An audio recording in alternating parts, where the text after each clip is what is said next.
Estou falando com vocês de Manhattan, na cidade de Nova York.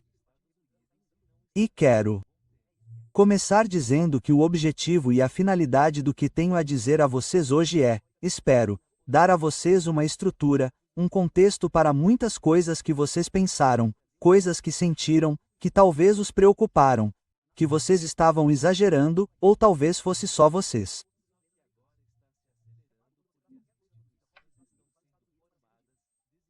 E estou aqui para dizer que nós, como nação, estamos passando por uma das grandes mudanças históricas da história deste país e, muito possivelmente, do mundo inteiro. Vocês sabem que as mudanças estão sempre acontecendo, mas às vezes elas acontecem de uma forma muito condensada e muito rápida.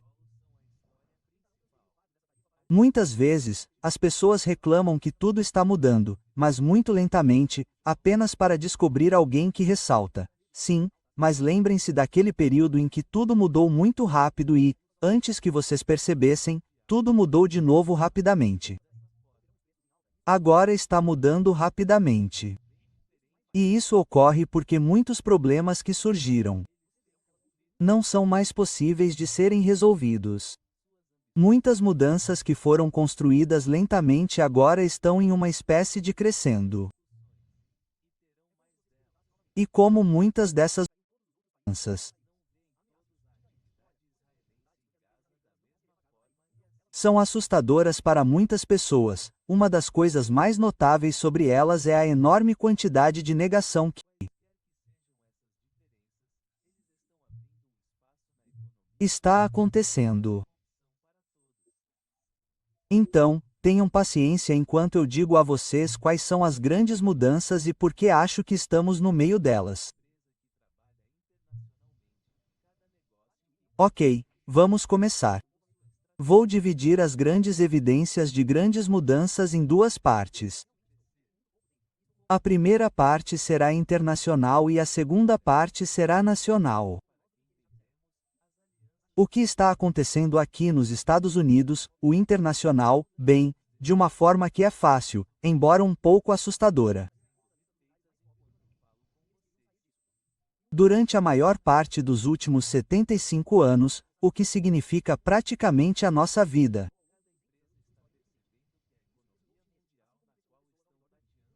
Os Estados Unidos no mundo em geral têm sido um país extremamente poderoso.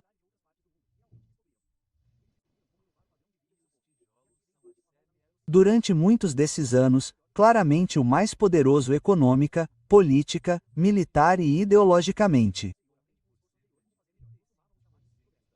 E isso não foi por nenhuma razão surpreendente. Tinha a ver com a Segunda Guerra Mundial.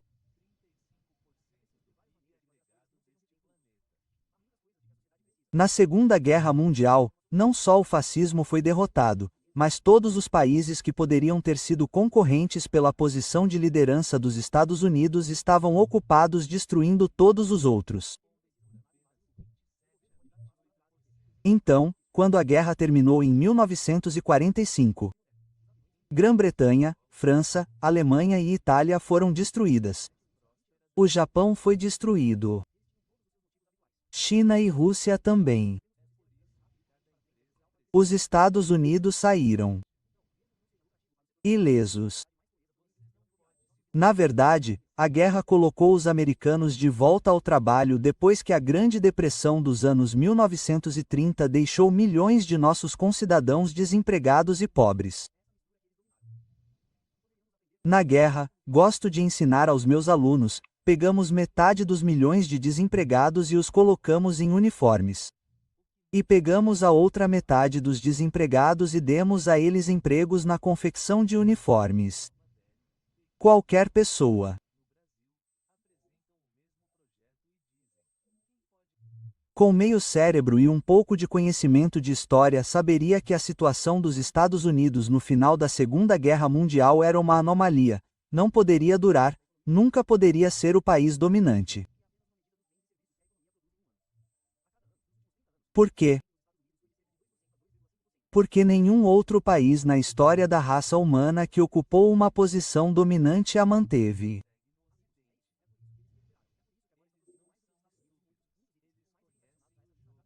Todo império que nascia, evoluía e morria, e não havia razão para imaginar que os Estados Unidos não seguiriam o mesmo padrão.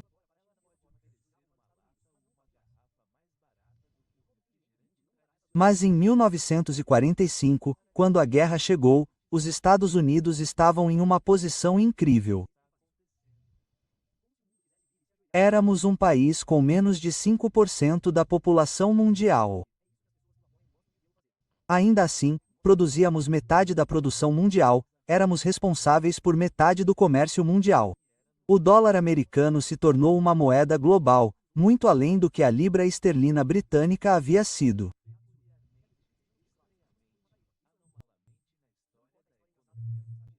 Roosevelt morreu e o século americano, como os otimistas o chamavam, estava em andamento, e os americanos fizeram o que outros fizeram.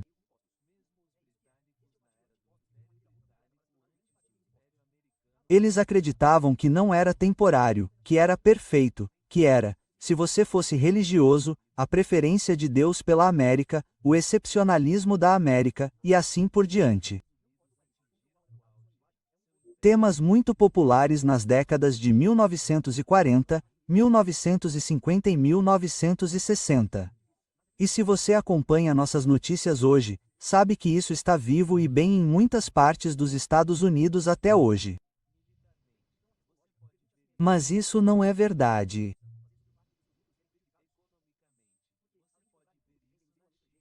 Nos últimos anos, nas últimas 2 ou 3 décadas, a posição internacional dos Estados Unidos começou a rapidamente voltar ao que era muito antes da Segunda Guerra Mundial. Não tenho muito tempo, então vou dar a vocês apenas alguns dos marcos.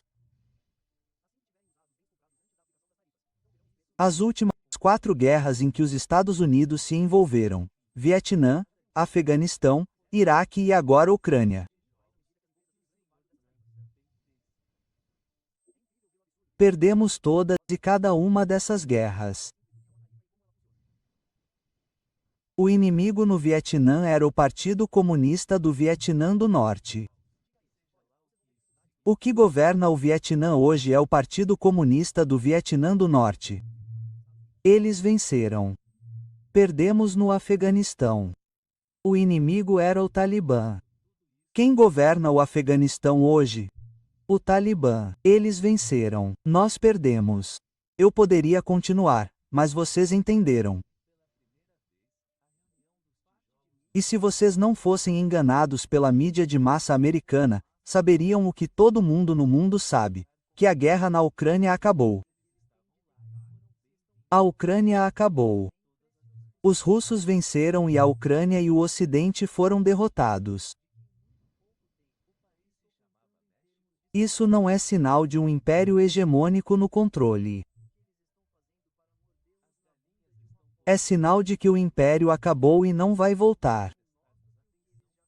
Ao longo do caminho, os Estados Unidos deixaram de ser a potência econômica dominante que reunia aliados em torno de si. Eles são chamados de G7, o Grupo dos 7. E só para ficar claro, eles incluem Canadá, Japão, Grã-Bretanha, França, Alemanha e Itália. Os Estados Unidos e seus aliados. Indiscutivelmente o centro da economia mundial durante grande parte dos últimos 75 anos, mas não mais. No ano de 2020, outra potência econômica os alcançou. Essa potência é chamada de República Popular da China e seus aliados, que são chamados de BRICS. BRICS, em homenagem aos 5 países que iniciaram essa aliança. Muito maior do que 5 agora, mas esses 5, suas siglas, Brasil, Rússia, Índia, China e África do Sul. No ano de 2020, se você somar o PIB, esse é um número que usamos em economia, é um número simples, uma ideia geral, é a produção total em um ano de bens e serviços em um país. Se você adicionar, em 2020, o PIB dos Estados Unidos e nossos aliados do G7. Era aproximadamente igual ao PIB da República Popular da China e seus aliados do BRICS. Desde 2020. O crescimento da China e seus aliados fez com que a lacuna entre a China e seus aliados economicamente, a produção total de bens e serviços, aumentasse a cada ano.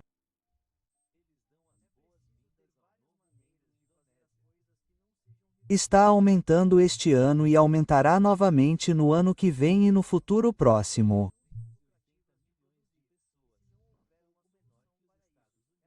A China e seus aliados têm crescido mais rápido do que os Estados Unidos a cada ano nos últimos 25 anos e agora alcançaram e foram mais longe. Se somarmos o PIB dos Estados Unidos e de nossos aliados, é cerca de 28% da produção mundial. Se fizermos o mesmo para a China e os aliados do BRICS, é 35% da produção mundial. Não somos a potência econômica do mundo. Não somos o país mais rico. Não somos nada disso que nossos líderes continuam dizendo em uma espécie de mantra que deve lembrá-lo das pessoas que lidam com uma realidade alterada dizendo a si mesmas que ela nunca mudou. A mudança está aí, quer você precise negá-la ou não.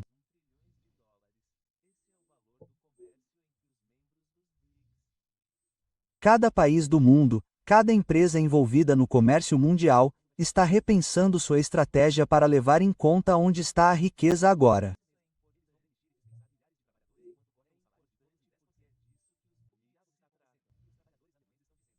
Está na China e os tijolos estão crescendo mais rápido do que nas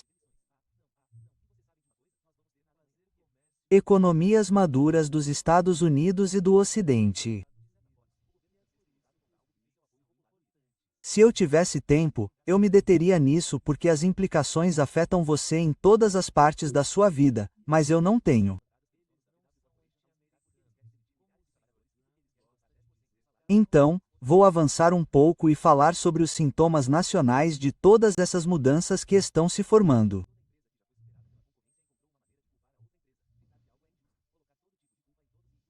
Primeiro, temos um nível de divisão em nossa sociedade que todos notam quando pegam o jornal todos os dias. O que é isso? Isso é em parte uma reação. Não somos mais os reis da colina. E o que aconteceu é que várias partes do nosso país estão ocupadas culpando outras partes porque não conseguem encarar o que realmente está acontecendo aqui. Os sulistas culpam o norte. Vemos uma recorrência de divisões que pensávamos ter deixado para trás. Supremacia branca.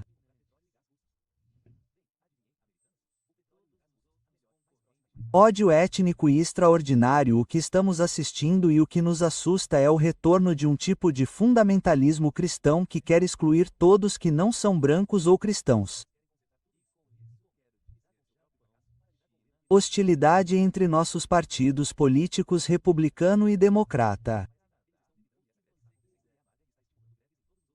Alienação em massa das pessoas desses partidos porque brilhando no fundo está uma consciência de que esses partidos são parte do que está no passado e que não está mais conosco. É a maneira como sentimos nosso caminho em direção ao reconhecimento do que estamos ocupados negando. Estou falando com vocês da cidade de Nova York. Vou dar um sintoma.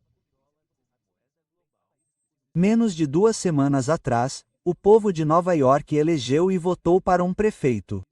Fazemos isso o tempo todo, a cada 4 anos. Quem é o prefeito? Zohran Mamdani. Um jovem socialista muçulmano que não foge desses rótulos, concorreu com eles, apelou à cidade de Nova York.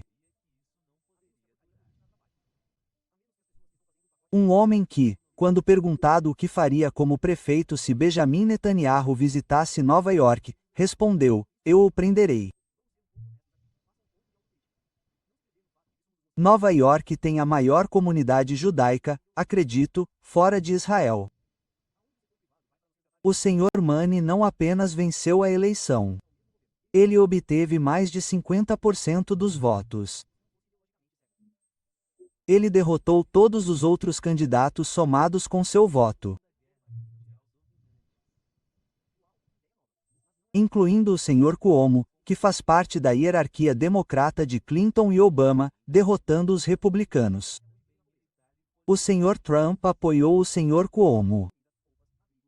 Não fez diferença. Pode até tê-lo prejudicado. Isso não é um voto a favor do socialismo por parte de muitas pessoas que estão apenas começando a aprender novamente sobre o que é o socialismo.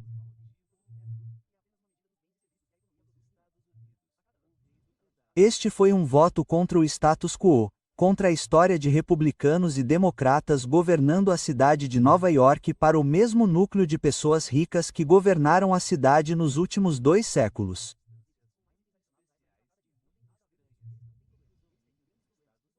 Nova York é o lar de mais bilionários do que qualquer outra cidade dos Estados Unidos. E eles deram uma quantia enorme de dinheiro contra o Sr. Mandani, o que também não os ajudou. Isso é um sinal de grande mudança.